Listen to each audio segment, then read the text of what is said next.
Assalamualaikum warahmatullahi wabarakatuh. Salam sejahtera untuk kita semua. Halo, apa kabar? Semoga selalu sehat dan rezeki lancar, amin. Balik lagi bersama History Maker. Siap-siap ya, kita akan bahas salah satu momen paling absurd dan sekaligus legendaris dalam sejarah sepak bola Indonesia.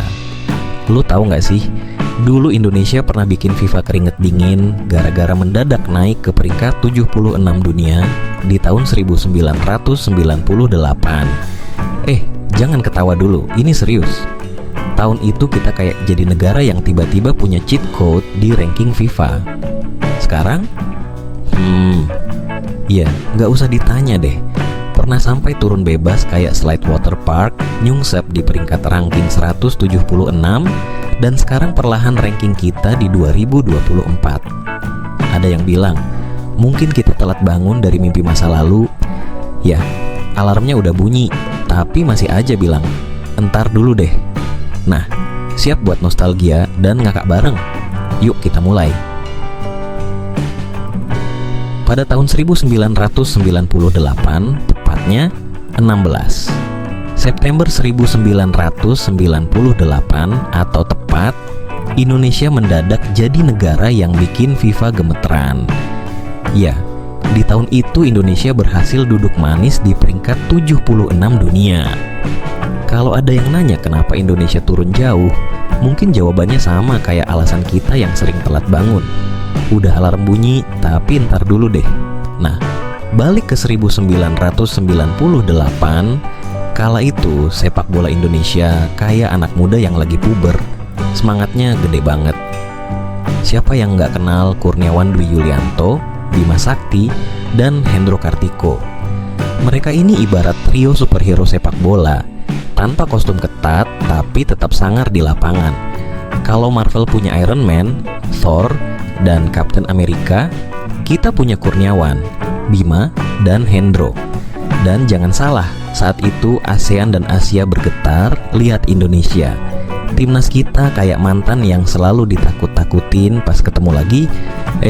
Jangan-jangan masih kuat ya. Bayangin, di tahun 1998, Indonesia main di Piala Tiger, yang sekarang namanya ASEAN Cup. Meski cuma dapat posisi ketiga, Indonesia tetap kayak anak baru yang datang ke sekolah, tapi udah banyak ditakutin sama senior-seniornya. Lawan-lawan di ASEAN kayak Thailand dan Vietnam itu udah mulai was-was tiap kali ketemu Garuda di lapangan. Kurniawan Dwi Yulianto lari di lapangan kayak sedang dikejar utang, cepet banget. Bima Sakti juga jadi semacam jenderal di tengah lapangan, teriak-teriak kasih komando kayak pelatih tim voli tapi tetap karismatik. Tapi tunggu, biar jelas dulu. Jangan bayangin timnas kita tahun 1998 itu kayak tim Eropa yang pakai teknologi canggih buat latihan. Mereka nggak pakai smartwatch buat ngukur detak jantung pas lari, tapi pakai semangat 45. Iya, semangat 45 yang diwariskan pejuang kemerdekaan. Latihan mereka lebih keras dari kejar deadline skripsi. Di lapangan latihan, mereka keringetan kayak habis dikejar preman, tapi senyumnya lebar tiap kali ngegolin lawan. Lalu, bicara soal sepak bola Indonesia di tahun 1998, ini nih bagian yang bikin kita nostalgia dan juga agak kontroversial. Kalau sekarang kita bicara soal era Shin Tae-yong dengan segala taktik modernnya, zaman itu kita belum seberuntung sekarang. Tapi, meskipun tanpa pelatih internasional yang mewah, timnas kita di Asia Tenggara masih bisa disegani. Timnas kita waktu itu lumayan bagus, bahkan bisa dibilang lebih berprestasi dibanding sekarang. Kok bisa? Yo gengs, sebelum kita berlayar ke masa kejayaan sepak bola Indonesia yang sempat bikin dunia melirik, yes, beneran, pernah di peringkat 76 FIFA, yakin deh jempol kamu udah mampir ke tombol like dulu? Serius, biar nggak cuma peringkat kita yang pernah naik, mood kamu juga langsung naik, hehe. Dan brosis, kalau kamu nggak mau ketinggalan info-info emas lainnya tentang masa-masa Indonesia, sempet kayak tim Brazilnya Asia Tenggara, jangan ragu buat tekan tombol subscribe. Santuy aja, Subscribe ini nggak bikin dompet kamu tiba-tiba kering atau saldo ATM lari ke rekening gue. Gue janji, nggak ada drama utang pinjol atau ketakutan cicilan motor tiba-tiba nambah. Jadi, yuk klik sekarang. Dengan sekali tekan, kamu udah jadi bagian dari skuad yang peduli sama sejarah sepak bola Indonesia. Sama kayak pelatih yang nggak pernah ninggalin timnya di tengah pertandingan. Jangan sampai gua main bola dulu baru kamu subscribe. Ya, history maker. Karena masa depan kita ada di masa lalu dan lebih seru kalau kamu ikut dalam timnya. Yuk kita lanjut. Di era 90-an, sepak bola Asia Tenggara masih kayak liga amatir yang lebih banyak diisi oleh negara-negara berkembang. Thailand dan Vietnam waktu itu belum sehebat sekarang, jadi kita masih punya kesempatan buat unjuk gigi. Indonesia, di bawah pelatih-pelatih lokal dan kadang asing, berhasil mencatatkan beberapa kemenangan penting. Meski di pentas internasional, kita belum mencapai hasil yang spektakuler, setidaknya di level regional, kita punya gengsi tersendiri. Tahun 1998, Piala AFF masih disebut sebagai Piala Tiger. Dan ini adalah ajang paling bergengsi di Asia Tenggara. Indonesia, Thailand, Malaysia, Singapura, dan Vietnam semua bersaing ketat di turnamen ini.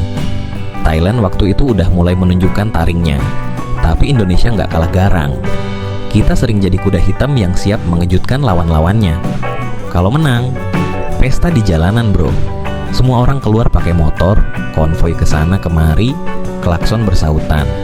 Tapi di balik itu semua, ada juga cerita miris. Karena di tahun yang sama, sepak bola Indonesia juga nggak lepas dari drama politik dan konflik. Liga Indonesia waktu itu belum punya manajemen yang profesional.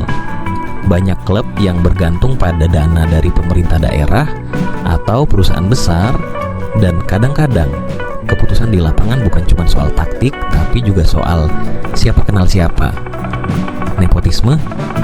Ya, mungkin ada sedikit, tapi itu bagian dari keindahan sepak bola Indonesia kala itu. Kurniawan Dwi Yulianto waktu itu jadi mesin gol yang bikin kiper lawan terpaksa rajin ibadah, minta pelindungan sebelum bertanding. Bima Sakti, kapten yang nggak pernah lelah memberi instruksi, sampai kadang pemain lawan bingung ini mau main bola apa, mau ikut seminar motivasi. Hendro Kartiko, dia penjaga gawang yang bikin penonton was-was setiap kali bola mendekat ke gawang Indonesia. Tapi ujung-ujungnya dia selalu bikin penyelamatan heroik yang bikin kita teriak, itu dia, itu Hendro Kartiko kita. Buat kamu yang belum tahu, peringkat FIFA itu sebenarnya kayak nilai rapot sekolah. Iya, benar. Cuma bedanya kalau di sekolah yang di ranking itu anak-anaknya, di dunia sepak bola, yang di ranking adalah negara-negara. FIFA, atau yang lebih lengkapnya disebut Federasi Sepak Bola Internasional, punya semacam sistem penilaian untuk ngasih nilai rapot ke semua negara yang ikutan kompetisi sepak bola. Kalau tim sepak bola negaranya menang di berbagai turnamen internasional, peringkatnya naik. Kalau sering kalah atau jarang ikut turnamen, peringkatnya turun. Simple kan? Kayak kalau kamu rajin belajar, nilai rapot kamu bagus. Tapi kalau kamu malas-malasan dan main game terus, jangan heran kalau rankingmu di kelas melorot. Nah, yang bikin seru, pada tahun 1998, Indonesia sempat ada di peringkat 76 FIFA. Ya, betul, 76 dunia bro. Sebuah prestasi yang mungkin sekarang terasa kayak mimpi di siang bolong. Bayangin deh, di antara ratusan negara yang ikut dalam ranking FIFA, Indonesia bisa duduk manis di peringkat 76. Kalau diibaratkan anak SMA, ini tuh kayak kamu yang tiba-tiba dapat ranking bagus di kelas gara-gara semua temanmu lagi malas belajar dan kamu tiba-tiba rajin ikut semua kegiatan ekstra. Beberapa orang mungkin bertanya, kok bisa sih Indonesia sampai peringkat 76? Apa rahasianya? Jawabannya sederhana, kombinasi kerja keras dan sedikit keberuntungan. FIFA punya sistem perhitungan poin yang waktu itu entah bagaimana menguntungkan kita. Kita rajin ikut turnamen, menang di beberapa laga penting, dan tiba-tiba saja peringkat kita melesat. Tapi ada juga yang bilang bahwa sistem perhitungan poin FIFA waktu itu agak membingungkan. Ada rumor bahwa tim yang sering main di turnamen regional, meskipun turnamen kecil, bisa dapat poin lebih banyak daripada tim yang jarang main tapi ikut turnamen besar. Nah, ini kayak murid yang sering banget ikut kegiatan ekstra di sekolah, terus dapat bonus nilai, meskipun dia nggak selalu menang di lomba-lomba besar. Indonesia saat itu mungkin bukan tim yang bisa bersaing di level dunia, tapi kita sering banget main di turnamen-turnamen kecil, terutama di Asia Tenggara. Dan meskipun lawan kita bukan negara kelas dunia, poinnya tetap masuk ke perhitungan FIFA. Hasilnya, voila, peringkat 76 pun kita raih. Namun, kita juga harus akui bahwa peringkat itu bukan cuma karena main aman di turnamen kecil. Ada momen-momen di mana timnas kita tampil beneran bagus. Saat itu, Indonesia masih punya beberapa pemain berkualitas yang bisa diandalkan. Kita juga sering bikin lawan kewalahan di turnamen seperti SEA Games dan Piala Tiger. Jadi, meskipun ada sedikit faktor keberuntungan, prestasi Indonesia waktu itu tetap patut diacungi jempol. Lalu, kenapa Indonesia bisa nangkring di peringkat 76? Ya, karena waktu itu kita bukan sekadar bermain bola, kita bermain dengan hati. Setiap pertandingan terasa kayak perang Final Avengers, nggak ada yang boleh kalah. Lawan Malaysia, itu udah kayak bertarung sama rival bebuyutan. Setiap detik penting, setiap tendangan krusial, dan setiap kali gol, penonton di rumah teriak kayak tetangga baru menang lotre. Tapi jangan salah, peringkat 76 bukan cuma karena keberuntungan atau hoki. Itu hasil kerja keras dari generasi emas pemain Indonesia yang berjuang dengan segenap jiwa dan raga. Mereka nggak mikirin bonus atau endorse, yang penting main buat bangsa dan negara. Bener-bener zaman keemasan sepak bola Indonesia. Nah, disinilah mulai muncul teori-teori konspirasi. Ada yang bilang, waktu itu FIFA mungkin salah ketik, mestinya kita pernah di peringkat 176 dan perlahan di era Shin Tae-yong ke 129 per September 2024. Tapi karena kekaguman pada Indonesia, mereka sengaja memperbaikinya jadi 76. Tapi teori ini tentu nggak berdasar.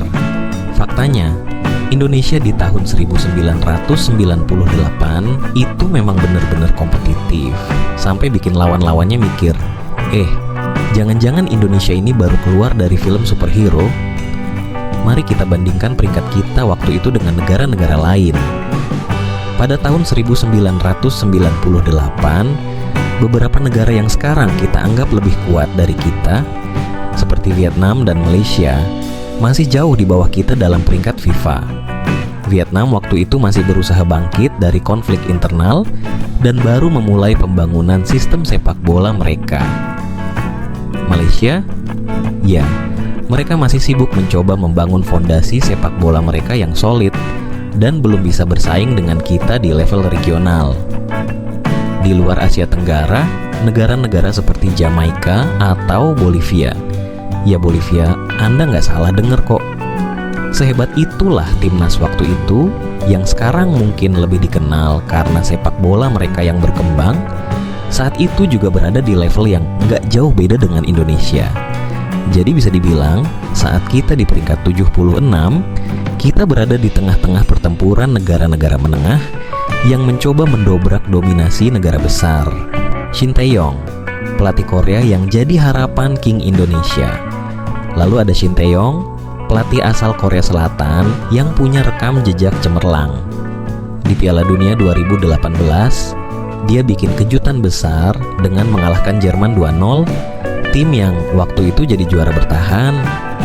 Jadi ketika PSSI mengontrak dia, harapan kita semua langsung naik setinggi langit. Kalau dia bisa bikin Korea Selatan ngalahin Jerman, siapa tahu dia bisa bawa Indonesia ke Piala Dunia.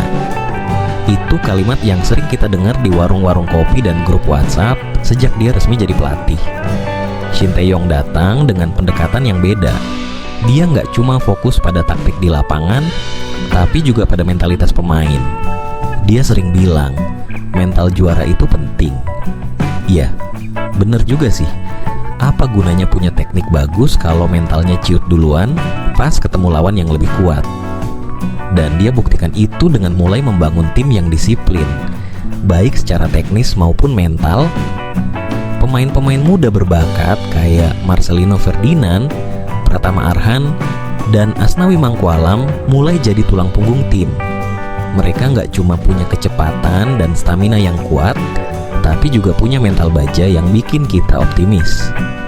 Shin Tae-yong juga menekankan pentingnya fisik yang kuat, makanya banyak pemain yang jadi lebih bugar sejak dilatih olehnya. Mimpi besar, lolos ke Piala Dunia 2026. Sekarang kita masuk ke topik yang paling seru, King Indonesia ke Piala Dunia 2026. Kalau kamu bilang ini mimpi yang mustahil, tunggu dulu. Sekarang, dengan adanya format baru di Piala Dunia 2026, jumlah peserta diperbesar dari 32 negara jadi 48 negara. Ini artinya, jatah untuk tim-tim Asia pun ikut bertambah. Kalau sebelumnya Asia cuma dapat 4,5 tiket, 4 tim langsung lolos, 1 tim lagi lewat playoff. Sekarang, Asia punya 8,5 tiket. Jadi, peluang kita lebih besar. Tapi, tunggu dulu. Jangan keburu senang. Meski jatah Asia bertambah, persaingannya tetap ketat. Negara-negara kuat seperti Jepang, Korea Selatan, Iran, dan Australia udah pasti mengincar slot itu. Selain itu, ada negara-negara yang performanya sedang naik, seperti Vietnam, Thailand, dan Uzbekistan. Jadi walaupun peluangnya lebih besar, tantangan yang kita hadapi tetap berat. Tapi apa yang membuat kita yakin? Karena kita punya Shin Tae-yong yang sudah tahu bagaimana caranya membawa tim ke level tertinggi. Kita punya Erick Thohir yang sedang membangun infrastruktur sepak bola yang lebih baik. Dan tentu saja, kita punya rakyat Indonesia yang selalu setia mendukung timnas, apapun kondisinya. Ketika drawing kualifikasi Piala Dunia diumumkan, kita masuk ke grup yang cukup sulit. Tapi, di sepak bola, segala hal bisa terjadi. Bukankah Korea Selatan pernah mengalahkan Jerman di Piala Dunia 2018? Bukankah Yunani pernah jadi juara Eropa di tahun 2004 meskipun mereka bukan favorit? Kita bisa belajar dari sejarah bahwa segala kemungkinan terbuka di sepak bola. Kekuatan dukungan supporter King Indonesia dari Sabang sampai Merauke. Salah satu faktor penting yang bisa membantu Indonesia lolos ke Piala Dunia adalah dukungan supporter. Kamu tahu sendiri kan gimana gilanya supporter sepak bola Indonesia? Dari Sabang sampai Merauke, dari stadion besar di Jakarta sampai lapangan kecil di desa, semuanya punya satu mimpi yang sama, melihat Garuda terbang tinggi di pentas dunia. Ketika timnas main, seluruh negeri jadi kayak satu keluarga besar. Gak peduli kamu supporter Persija, Arema, atau Persebaya, kalau timnas yang main, semuanya jadi satu suara. Tribun stadion penuh dengan bendera merah putih, nyanyian supporter bergema sepanjang pertandingan, dan kamu bisa lihat bagaimana semangat itu gak pernah padam. Kita bisa kalah di lapangan, tapi di tribun, kita selalu menang. Dan jangan lupakan supporter online. Di era digital ini, supporter Indonesia nggak cuma dukung timnas di stadion. Di media sosial, Twitter, Instagram, bahkan TikTok, mereka nggak kalah beringas. Setiap kali ada pertandingan timnas, tagar dukungan langsung trending. Para supporter selalu kasih dukungan, kritik, kadang terlalu pedas sih, tapi yang pasti mereka selalu ada. Optimisme yang membara, kita pasti bisa. Sekarang, mari kita berbicara soal optimisme. Meskipun berat, keyakinan rakyat King Indonesia tetap membara. Harapan ini bukan cuma mimpi yang nggak punya dasar. Kita punya alasan untuk optimis. Kenapa? Karena sepak bola Indonesia sedang berada di jalur yang benar. Dari segi pembinaan usia dini, sekarang kita punya banyak akademi sepak bola yang mulai mencetak talenta-talenta muda. kompetisi Liga 1 mulai lebih profesional, dan pemain-pemain kita sekarang banyak yang dikontrak klub luar negeri. Ini adalah sinyal bahwa sepak bola kita semakin matang. Mungkin kamu pernah dengar ungkapan, mimpi itu harus setinggi langit. Nah, inilah saatnya mimpi kita terbang setinggi-tingginya. Kalau negara seperti Panama dan Trinidad dan Tobago bisa lolos ke Piala Dunia, kenapa kita nggak bisa? Kalau negara-negara kecil bisa mencetak sejarah, kita juga bisa. Dan kali ini, kita punya Shin Tae-yong dan Erick Thohir di belakang layar yang bekerja keras untuk mewujudkan mimpi itu. Thanks banget gengs, buat kamu yang udah nge-like, subscribe, dan selalu setia ngikutin cerita-cerita gokil dari sejarah Indonesia kayak mimpi kita semua. King Indonesia lolos Piala Dunia. Gue doain kamu makin sukses, sehat selalu, dan rezekinya ngalir terus kayak gaji pemain bola top Eropa. Dolar bro, bukan receh. Hehe. Ingat, dengan kamu support channel History Maker, kamu nggak cuma bantu gue buat terus bikin konten seru, tapi juga ikut berdoa bareng biar Indonesia beneran bisa lolos ke Piala Dunia. Yuk, ketik amin di kolom komentar, karena siapa tahu doa kita jadi kenyataan, terus kita bisa nobar Piala Dunia bareng di warung kopi. Dan pastiin kamu komen, kasih pendapatmu tentang harapan King Indonesia di sepak bola dunia. Kalau ada cerita lain yang harus gue bahas, langsung tulis aja, jangan malu-malu. Siapa tahu video selanjutnya soal perjuangan King Indonesia di lapangan hijau bisa lebih seru dari drama sinetron. Stay tuned gengs.